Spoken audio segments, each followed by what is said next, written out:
Hello, beautiful audience. Radhe Radhe to everyone. Thank you very much to being with me, watching my videos, and sharing your comments, suggestion, and advices, taking consultation, and making my family large to larger. Thank you once again.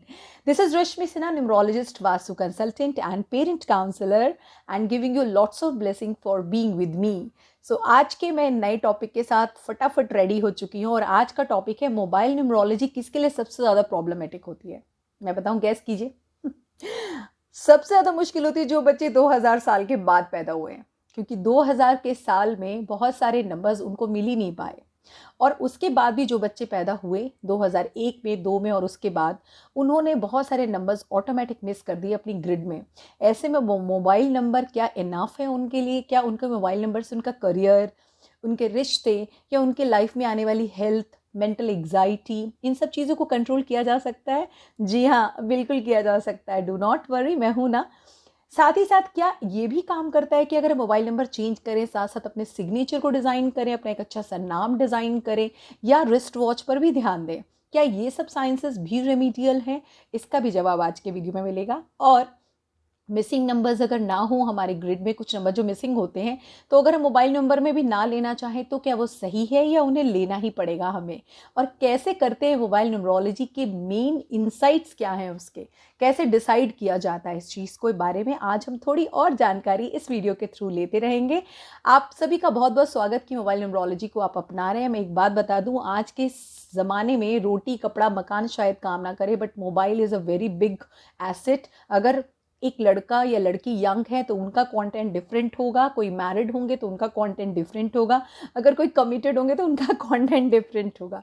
तो different people, different commitments, different content और different ideas होते हैं। इसी तरह से हमारी grid यानी हमारे जो पूरा हॉरोस्कोप बनता है न्यूमरोलॉजी का, वो भी डिफरेंट होता है। So let's go for the very interesting topic of today's mobile numerology. चलिए, let's take one date of birth जो बच्चा 2000 के बाद पैदा हुआ है। मैंने एक डेट ऑफ बर्थ ले ली। This is 7th of June 2005। Note कर लेती हूँ, 7th of June 2005, यानी कि आप खुद ही देख सकते हैं इस बच्चे की ग्रिड में 7 है, 5 2 बार है, 2 है बस। और अगर आप इसको पूरा ऐड करें तो 12 और 5 हो गए 17 और 2 19, यानी 1 भी एक मिल जाएगा। So what about number 3, 4, 6, 7, 8 and 9 all are missing? So क्या होगा अगर ये सारे नंबर नहीं होंगे तो चलिए पहले तो एक शॉर्ट में बता देती हूँ कि जब आपके ग्रिड में कोई नंबर नहीं होता है तो वो क्या करता है।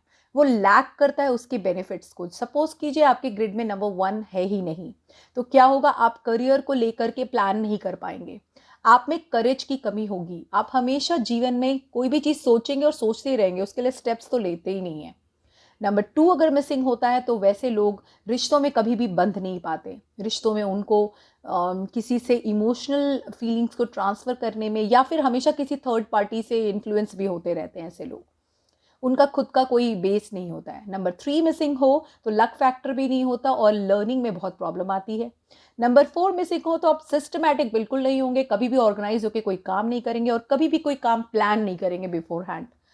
नंबर 5 मिसिंग होता है तो स्टेबिलिटी चली जाती है, या फिर आप इतने मूडी हो जाते हैं कि हर वक्त कहाँ भाग रहे हैं हवा की तरह पता ही नहीं चलेगा। नंबर 6 मिसिंग हो तो कमिटेड नहीं होंगे और रिश्तों में, शादी में, व्यवहार में, बिजनेस में, पार्टनरशिप में अभी अपना कभी बेस्ट नहीं दे पाएंगे, चीज़ों को एंजॉय नहीं कर पाएंगे और जीवन में उनका आनंद यानी छोटी छोटी बातों का आनंद भी नहीं ले पाएंगे। नंबर 7 ना हो तो ऐसे लोगों को मेंटल पीस नहीं होती है और ऐसे लोग कभी भी चीज़ों के बारे में कोई भी चीज़, इनसाइट्स नहीं जान पाते, हमेशा ठगी का सामना करना पड़ता है। नंबर 8 अगर मिसिंग हो तो अबंडेंस नहीं होता और लाइफ में कभी भी बड़ा करने की चाहत बनती ही नहीं है, क्योंकि ये भगवान शनि है और शनि हमें हमेशा बड़ा सोचने के लिए अग्रसर करते हैं। नंबर 9 ना हो तो ऐसे लोग फैमिली ओरिएंटेड नहीं होते, सोसाइटी ओरिएंटेड नहीं होते, पेट्रियोटिक नहीं होते और साथ ही साथ अननेसेसरी बातों पर गुस्सा करते रहते हैं। तो आपको तो ये क्लियर हो गया कि नंबर्स के नहीं रहने पर हमारे साथ इसके क्या इफेक्ट्स होंगे। तो अब जैसे मैंने इस बच्चे का लिखा है date of birth 7th of June 2005, तो जो नंबर इसकी ग्रिड में नहीं होगा डेफिनेटली उस नंबर की अभाव यानी परेशानियां बनी रहेंगी। तो ऐसे में हम इस बच्चे को कैसे मोबाइल नंबर दें? इतने सारे नंबर्स क्यों लाएंगे और कहाँ से लाएंगे? So what I suggest, what I do, मैं अपना आइडिया आपसे शेयर कर रही हूँ। मैं बहुत सिंपल प्रोसेस को फॉलो करती हूँ। सबसे पहले मुझे ये देखना है कि इसके बर्थ नंबर से और डेस्टिनी नंबर से कौन सा नंबर कंपैटिबल है। जैसे इस बच्चे का 7 और 1 का कॉम्बिनेशन है, which is also a good combination. अगर इसको 3 का कॉम्बिनेशन मिल जाए तो पढ़ाई में ये बच्चा काफ़ी अच्छा कर सकता है, राइट। और साथ ही साथ इसमें एक बेस आ जाएगी, तो मैंने इसके लिए लिया टोटल ऑफ 3। अब 3 के भी कई सारे टोटल होते हैं, उसमें कौन सा टोटल लूंगी वो अगर एक्सप्लेन किया तो बहुत टाइम लग जाएगा। मैंने एक आपको लमसम आइडिया दिया। अब क्या है, अब नंबर की पेयरिंग यानी वैसा क्लासरूम जिसमें टीचर भी बेस्ट हो और बच्चे भी बड़े सॉलिड हो। तो वो बच्चे, जैसे बोर्ड एग्जाम के रिजल्ट्स आते हैं और स्कूल को 99% मिल जाती है ना, वही बच्चे लेकर आते हैं। यानी अच्छे बच्चे और अच्छे टीचर्स की कॉम्बिनेशन से स्कूल को भी बहुत फ़ायदा होता है। तो हमें पेयरिंग का भी ध्यान रखना चाहिए। पेयरिंग कैसे होती है, जब भी आप किसी का 10 डिजिट नंबर लिखोगे तो हर दो दो नंबर्स को सर्कल करते जाओ। फॉर एग्जाम्पल एक नंबर लिख लेती हूँ, नंबर इज 9835255317। ठीक है, 98, फिर 83, फिर 35, फिर 52, फिर 25, फिर 55, फिर 59, फिर 91 और फिर 17। तो ये हो गए टोटल 9 पेयर्स। इन सब के पेयर्स को हम कंपेयर करते हैं इस बच्चे की विश लिस्ट से। अब मान लो यही नंबर इस बच्चे का होगा, तो आप देख सकते हो इस नंबर में कितनी बार 5 है, 3 टाइम्स। क्या ये बच्चे के लिए सही है? 3 टाइम्स 5 का मतलब है बहुत ज़्यादा मूडी, बहुत ज़्यादा एरी और बहुत ज़्यादा डिसीजन चेंज करने वाला बच्चा। तो ये कभी भी ये नंबर इसको नहीं देना चाहिए। हाँ, इसके कुछ पेयर्स अच्छे हैं, जैसे 3-1 का पेयर अच्छा है, 1-7 का पेयर अच्छा है, 8-3 का पेयर बहुत अच्छा है। बट 2-5 तो ठीक नहीं है, 5-5 ठीक नहीं है, 5-3 सो है। ठीक है, तो कुछ 9-8 इज नॉट गुड। तो ये पेयर्स इस बच्चे को हार्म करेंगे। तो क्यों लें ऐसे नंबर, जब नंबर आसानी से बदले जा सकते हैं। तो गो for the correct number, right. इसलिए खुद से डॉक्टरी मत करें, खुद से टीचरी मत करें, खुद से खुद कार के मैकेनिक मत बने। जिसका काम उसी को साझे और करे तो डंका बाजे। दूसरों को भी चांस दीजिए। आपने जो पढ़ा आप वो करो। मैं आपके काम मैकेनिक बन रही हूँ क्या? मैं हलवाई बन रही हूँ? नहीं ना। तो फिर आप न्यूमरोलॉजी कराने में इतना पीछे क्यों हट रहे हैं? Please go for it. This is a very very interesting science. क्योंकि 2000 से और 2000 जब ये 22 आई तो आपने देखा कोविड आने के बाद 20 में, उसके बाद से एक एक सब्जी वाले के पास भी QR कोड है। आज के डेट में सबका बैंक डिटेल है, सबके पास ATMs हैं, सबके पास पिन कोड्स हैं मोबाइल में। सो इट्स नॉट मतलब बहुत ही क्लिक है, एक 1 क्लिक है बस। So please go for it. अब चलिए बात करते हैं सेकेंड सेक्शन की कि क्या रिस्ट वॉच या फिर सिग्नेचर एनालिसिस के ये सब कितना काम करता है। सो आई वुड सजेस्ट एक बार जान लीजिए, वास्तुशास्त्र एस्ट्रोलॉजी से बना हुआ है। तो अगर किसी के एस्ट्रो ग्रिड या न्यूमरो ग्रिड में पहले से प्लानिटरी कंडीशंस बुरे होते हैं, यानी महादशाएं अच्छी नहीं होती हैं, तो उस इंसान के सिग्नेचर में भी वो चीज़ आप देख सकते हो, उस इंसान के घर में भी वो चीज़ दे सकते हो, और उस इंसान की जो भी वो वॉच भी पहन रहा है ना, वो भी आप देखो, वो भी वो बेड़ा गर्क ही कर रहा होगा। तो वो सब रिलेटेबल साइंस है। येस, रिस्ट वॉच ज़रूर ध्यान देना चाहिए। Why wrist watch? Because wrist watch, एक तो ये समय है, समय हमेशा अपने पास रखिए, दूसरों को गिफ्ट मत दीजिए। ग्रैंडफादर क्लॉक मत लगाइए, दैट क्लॉक का पेंडुलम होता है। और पेंडुलम वाली जो बड़ी वॉचेस होती हैं, आपने कहाँ देखी है? हॉरर मूवीज़ में, राइट। और दूसरी कहाँ देखी है? किसी म्यूजियम में देखी होंगी। तो क्या आप इतिहास बनना चाहते हो? नहीं ना, तो उसे मत लगाइए। वो अट्रैक्टिव लगती हैं बट किसी ऑफिस में अच्छी लगती हैं, जहाँ पर आप हमेशा नहीं रहते हो, और वो घर में नहीं होना चाहिए ऑफिस। ओके।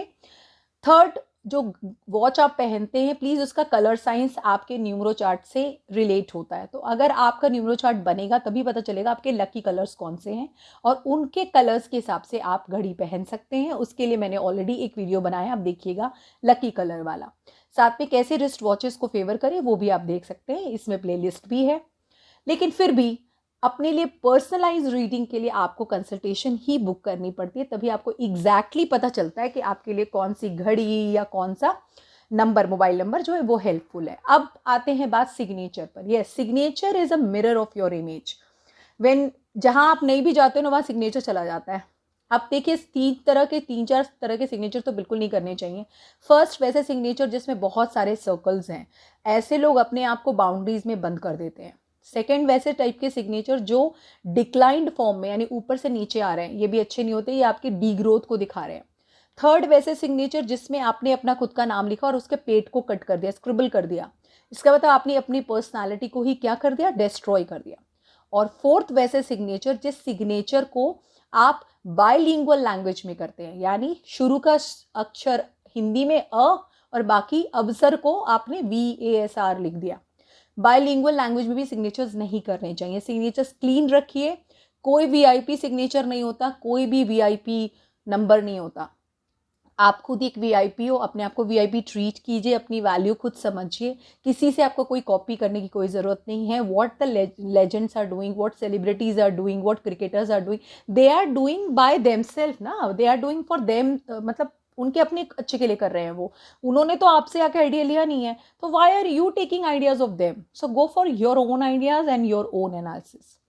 होप आप समझ गए होंगे कि ये सब साइंसेस कैसे रिलेट काम करती हैं, और सिग्नेचर को भी बहुत अच्छा सिंपल सा रखें, सरनेम ज़रूर लगाएं, बहुत अच्छा होता है। एंड होप आप समझ गए होंगे, स्पेशली जो बच्चे 2000 के बाद बॉर्न हैं, कि उनको अपने करियर के लिए, रिलेशनशिप के लिए, हेल्थ के लिए, बाहर स्टडीज़ करने जाना है उसके लिए, या अपने पेरेंट्स को सपोर्ट करना चाहते हैं उसके लिए, या अपने जीवन में विजडम चाहते हैं, हैप्पीनेस चाहते हैं, तो कंसल्टेशन ज़रूर लेनी चाहिए। तो इतना ही आज के लिए। उम्मीद करती हूँ अच्छा लगा होगा आपको वीडियो। फिर मिलते हैं नेक्स्ट वीडियो में, तब तक के लिए राधे राधे, टाटा टाटा, बाय बाय।